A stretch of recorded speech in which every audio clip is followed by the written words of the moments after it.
Now at 5, flooding, uprooting families after a water main break in Spanish Fork. We hear from the American Red Cross as they're working to help the families without their homes. Plus, the Salt Lake City Police Department asking for tips after discovering a person dead in a field, ruling it a suspicious death. And you cannot label a mom and put the mom in one little box because there's so many different dynamic families out there. A special Mother's Day story of a mother and daughter piloting a trip to South Korea together. Live from Utah's first TV station, ABC4 News celebrates 75 years. Hello, I'm Sarah Murphy. Thanks for joining us tonight for ABC4 News at 5. We begin this evening in Spanish Fork, where a main water line break has left multiple homes damaged and unlivable. ABC4's Annika Johns joins us live in the area, just feet from where it happened, after speaking to some there who responded to the call for help. Annika?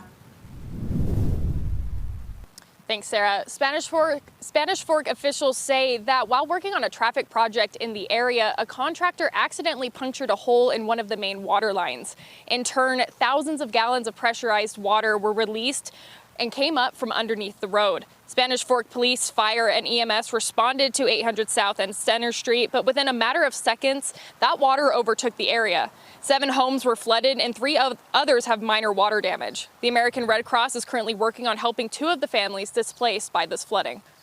We talked to several families that had significant water in their living areas and were evacuated for a long amount of time.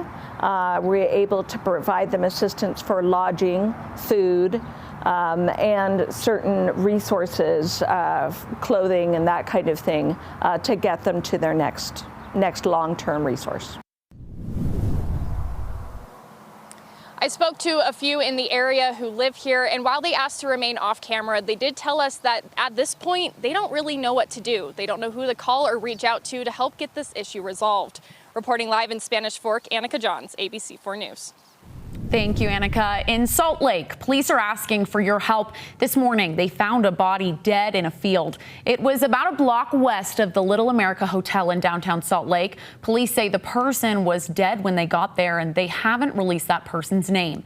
Police say the death is suspicious, but right now there's no threat to the community. If you have any information on the case, you can call Salt Lake Police at the number you're seeing there on the bottom of your screen.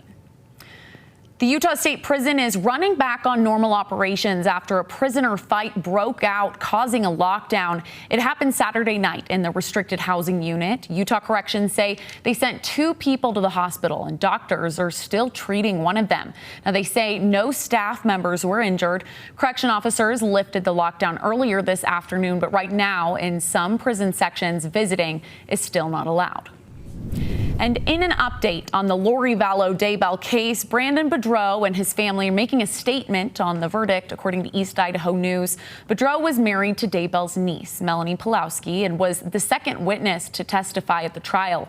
He says, while we do not glory in any conviction, we recognize the importance of holding accountable those who would commit such terrible atrocities.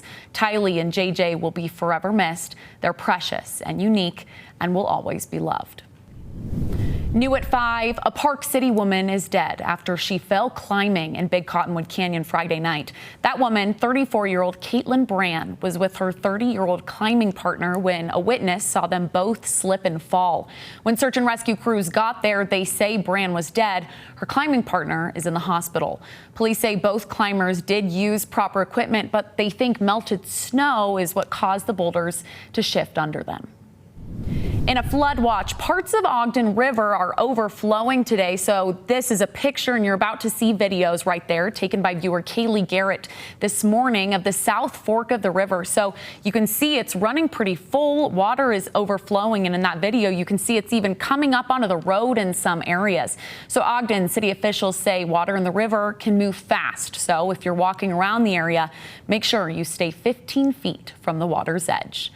We're going to check in now with meteorologist Nate Larson. And Nate, it seems like good advice, especially with some potential warming temperatures coming up here in the next few days. Yeah, South Fork of the Ogden River, Sarah, is expected to approach moderate flood stage. It's at minor flood stage now, but certainly spilling over into some areas, as you saw from the photos there. Let's kind of show you what's going on. Very active conditions across the map. In fact, hard to show you just one particular thing. We've got showers, thunderstorms across central, southern parts of the state. You can see the flashing icon, severe thunderstorm warnings now issued for portions of Beaver County. They were in effect, expected to expire at 5, but looks like they've been reissued as this thunderstorm off to the west end or west side of Beaver County continues to barrel off towards the north and west. Some showers and storms near Richfield, not severe there. We had flash flooding. Looks like we still have some flash flooding just north of Kane County. Looks like in portions of Garfield County. Flooding still a concern along the Dolores River, the Sevier River. As far as any showers and storms up here in northern Utah, it's been on the quieter side. Some active weather out in the West Desert as you head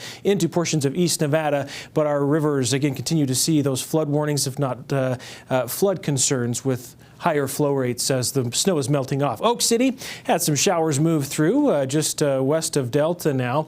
We're looking at temperatures across the Wasatch Front. We hit 74, normal is 72, so pretty average or typical temperatures for today.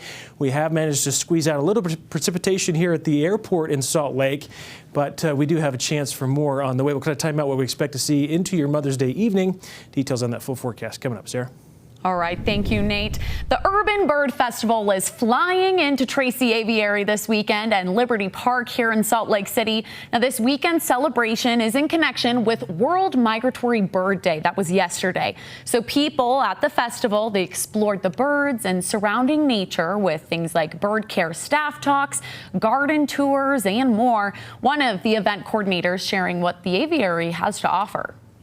Can come in, enjoy nature, enjoy birds that you don't get to see on a regular basis. We've got flamingos, we've got king vultures, we've got the Guam kingfisher, which is extinct in the wild. So it's very unique. That event wrapped up earlier this afternoon, but there are other events happening throughout the year, and the aviary workers say it's always available to you over at Liberty Park. So to check out their hours of operation, you can visit their website, seen there on the bottom of your screen.